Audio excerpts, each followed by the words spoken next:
All right, so hey guys, so part two of this discussion on the ability to say no is going to ask you to jump into some what we're going to call role play scenarios. Okay, and this is a little challenging to do virtually like this, but we're going to do the best job we can. I have some documents that I'm going to ask you to complete using some of the criteria that we're going to show you. So I'm going to quickly show you what I'm looking for here. So this is in your slide deck that you're going to see. We kind of did the top one already, talking about abstinence and how it relates to pregnancy and STDs. So the second part here is to look at refusal skills and how to avoid yourself in risky behavior situations. Now also understand this, that these skills don't just apply to sexual situations, as you will see. Some of them actually apply to other things. So you could talk about drugs and alcohol. You could talk about other risky behaviors. You could talk about things like skipping school and stealing and doing things that could get you into trouble. So these skills aren't just about sexual behavior. It's important to understand that. So let's take a look at them. The first one is to say no, okay, and really be clear about that. The second one is why. Come up with some whys. What are your whys? Okay, I don't want to get pregnant. I have sports. My parents have high expectations that I want to stay. I want to follow their expectations. My church values don't want me to do that. Whatever that is. Now, remember the third part of this, and this is really important. The suggest an alternative is something that all of us as young people need to know, is that I think in a lot of these situations, we tend to say, well, I just want to say no and you need to leave. But the reality of that is in some relationships, we don't want the person to leave. We like this person. We think this person's pretty neat, and being able to be with them consistently is something that we look forward to. But what we'd like to do is just slow things down a little bit. And so this suggestion alternative is really, really, really important. And if I could refer you back to lesson 3, when we talked about dating and kind of what that alternative can be, there are a whole bunch of different things that we could pull in. Let me see if I can find that real quick so you can see it. All right.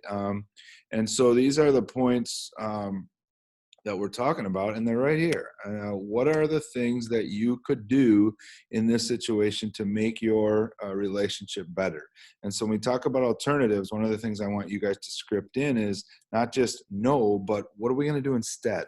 What can we do instead to make sure that we do things well? So this is a good idea to refer back to as we go.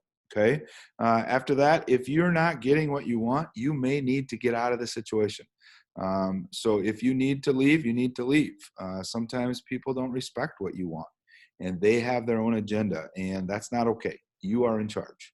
And so in those situations, if you have to, you may have to leave. You may have to get out of the relationship. You may have to leave and then call or communicate and say, hey, this isn't the way we're going to go. But I think that's really important. So here are the scenarios. We have Rebecca and Jackson. We have Alex and Jordan. You're going to get these in Google Classroom. They're going to be delivered to you. And very simply, if you look at script one actually has a situation that deals with alcohol use. And I think that's important to understand. How does that affect you? And how do we make sure that we make good decisions about that? Okay. Role play 2 or script 2 over here is more on a sexual situation, and how do you make sure you get out of those situations? So your job in Google Classroom will be very simply to fill in these white boxes, read very clearly what the expectations and kind of how the script works, and you're going to fill in these white boxes. Pretty straightforward, pretty simple, but make sure that you hit these 4 criteria. Okay, so if I go on to the next slide, you can see these again. Here they are. So before submitting each of these, make sure that you hit each of these criteria as is. And then you're going to get 2 points for each of the 4 expectations. So each of those documents I just showed you, there's 2 of them, are going to be worth 8 points, so 16 points total. And please don't use just 1 to 2 word answers. Look at longer sentences, things that you can do to build that communication along the way. Okay. Again, just a reminder, here they are. Say no, explain why, suggest an alternative, and leave if you need or want to. So that's kind of the expectation. You'll see these again as we go. And then finally, the last thing I'm going to have you do is that there is a little parent interaction here. I'm going to send some questions in a Google form to kind of be our exit ticket for this lesson.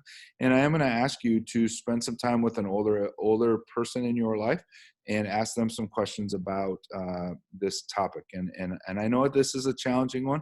I'll try to make the questions a little bit more tolerable, and so you don't feel real out of place or uncomfortable in these conversations. And it'll just be 1 or 2 questions. So let's go back and forth with that with an adult. Please list in that communication which adult you're talking to and who they are to you. So again, thanks for your work in lesson 4, and let me know again how we can support you going down the road. You're doing great things. I appreciate your work up to this point, and if there's any questions you have, please reach out. Thanks, guys. Take care.